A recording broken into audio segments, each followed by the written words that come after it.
Hey,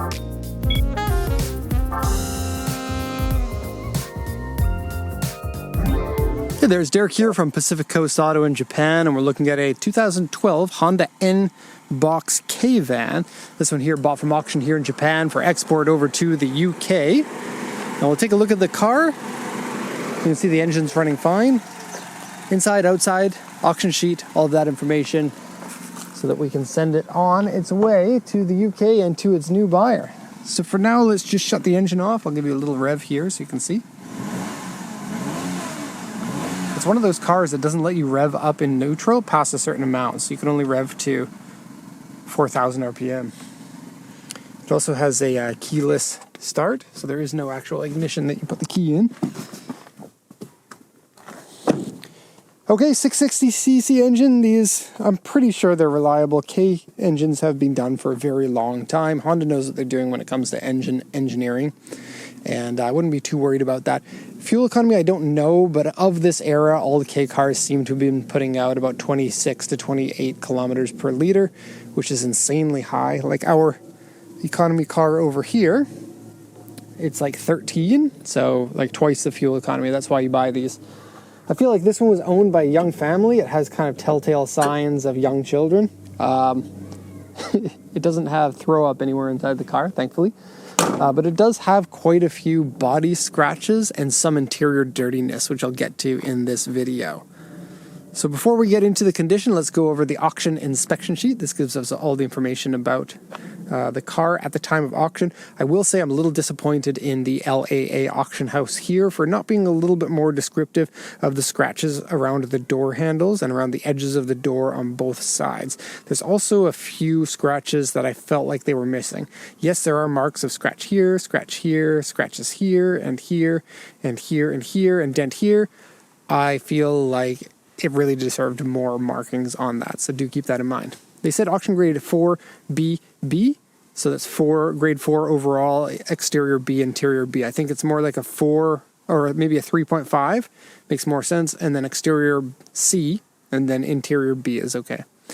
85,695 kilometers at the time of shooting this, and then the sales points here from the seller say smart key ×2, push start, HID headlights, and auto lights. Also has power sliding door. It's on the left side only, but let me give you a quick little glance at the power sliding door.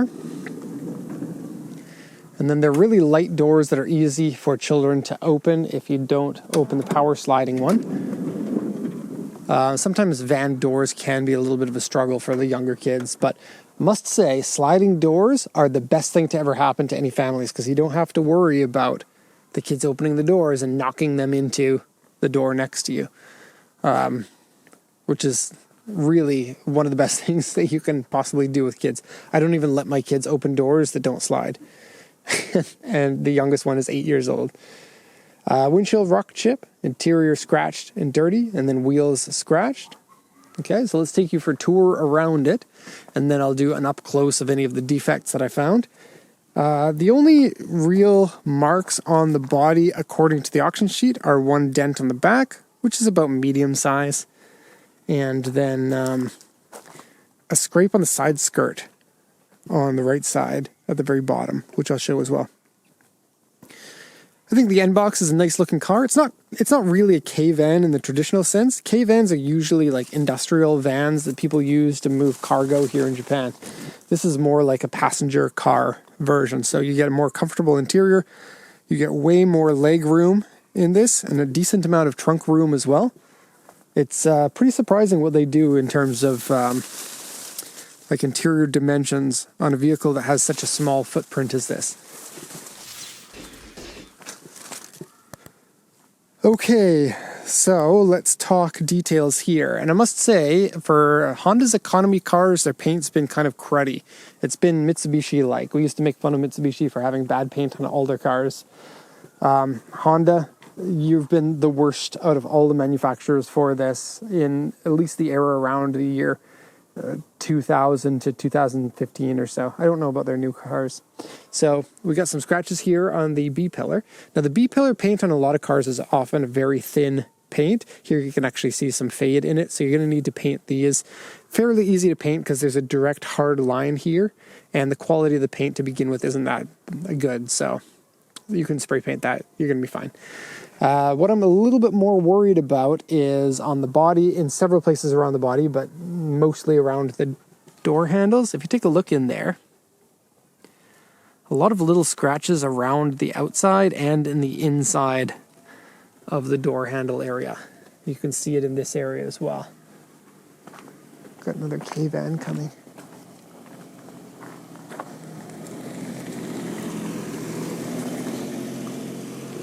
Okay, and then those scratches continue on down here a little bit as well. Now I'm going to directly jump over to the other side so I can show you, because this side's a little bit worse, especially around the driver's side one. I suspect that this is probably mostly a woman who was driving it because of the higher likelihood of having longer nails. And then, yeah, you can also see it here. Right? And then there are a few other areas on the car that have some scratches, but none of them stick out as much as that, for example. Now they said A on the bumper corners, so you can see it there. And same thing goes over here.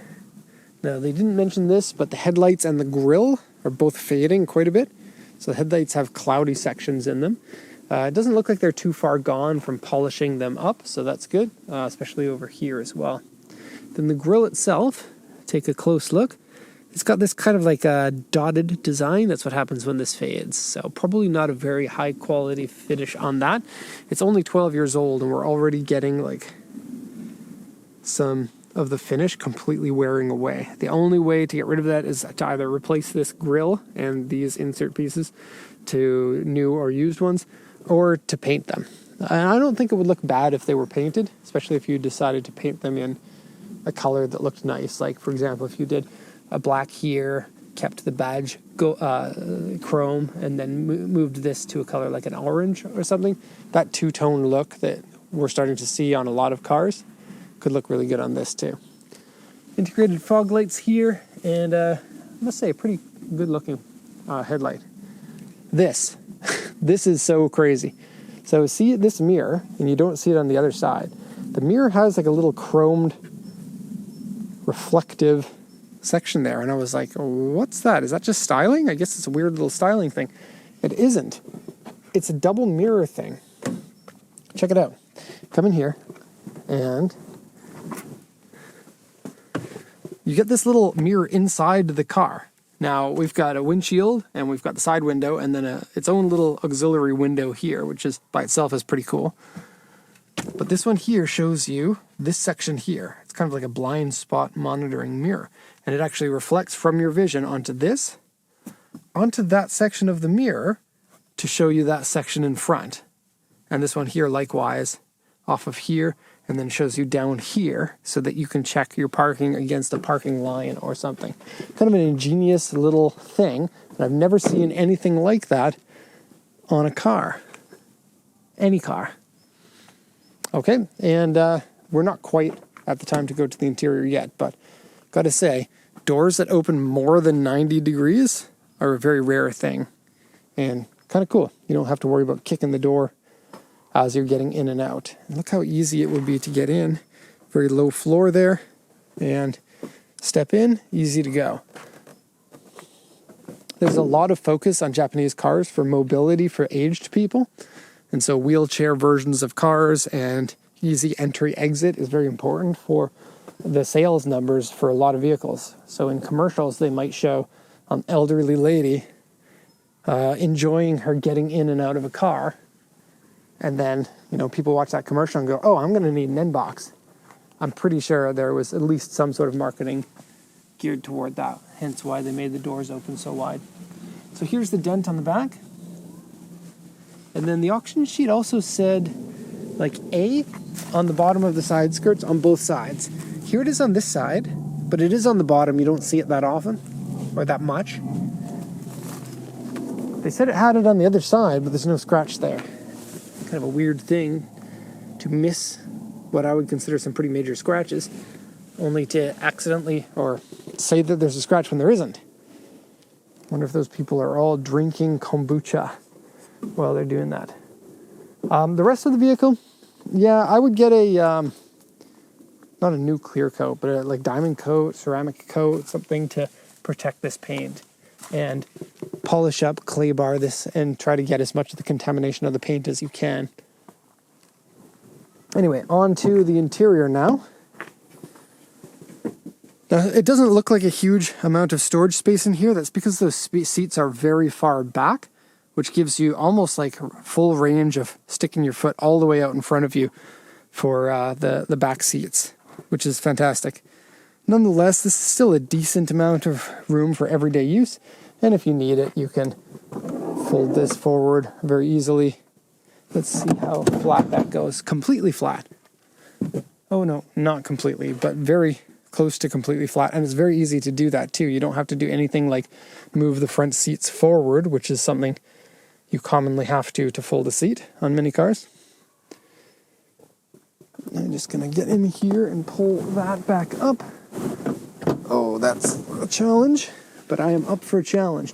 You can also set these into... Oh, cool. You can set them into different amount of tilt with 2 different settings.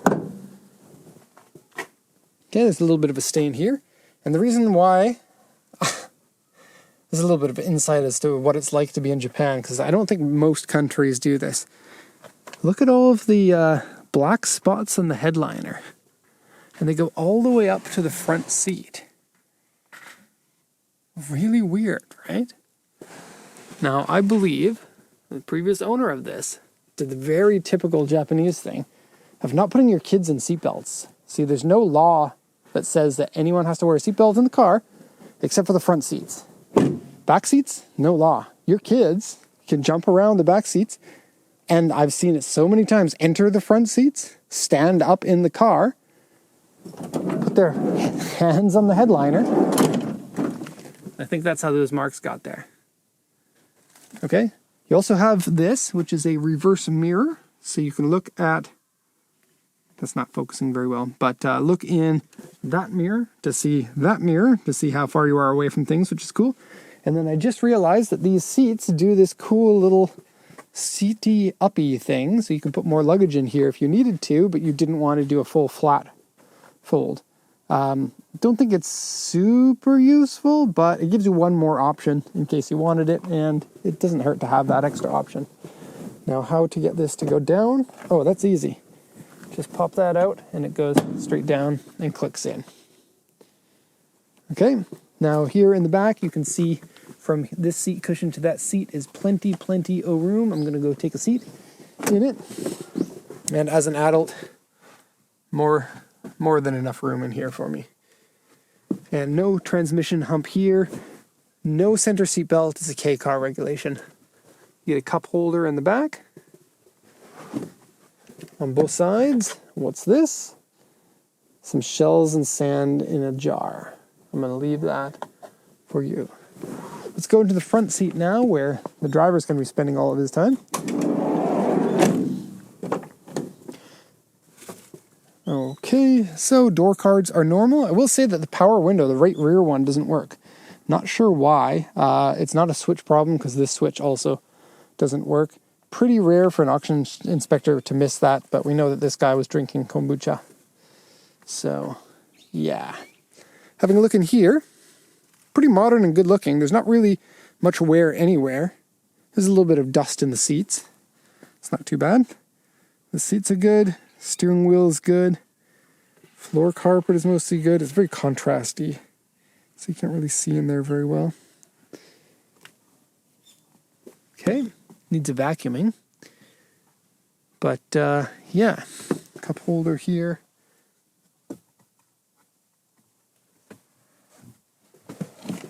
And CD player, this has a screen, but not a Navi screen. It's kind of, honestly, a little bit on the old-looking side for being 2012.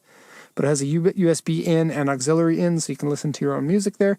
I don't believe it has Bluetooth, but it plays MP3s, WMA, and AAC. And iPod controls. Interesting. It says iPod right on there. 2012 was the iPod era.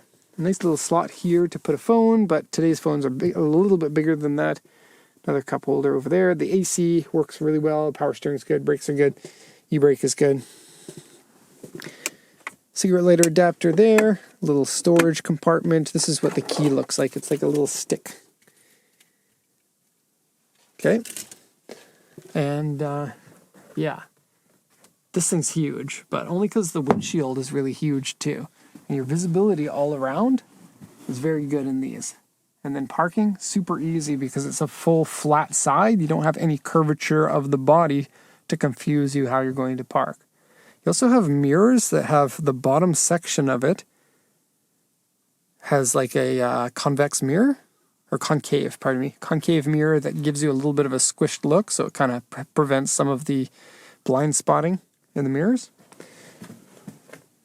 All right, I think that is going to be all for this one.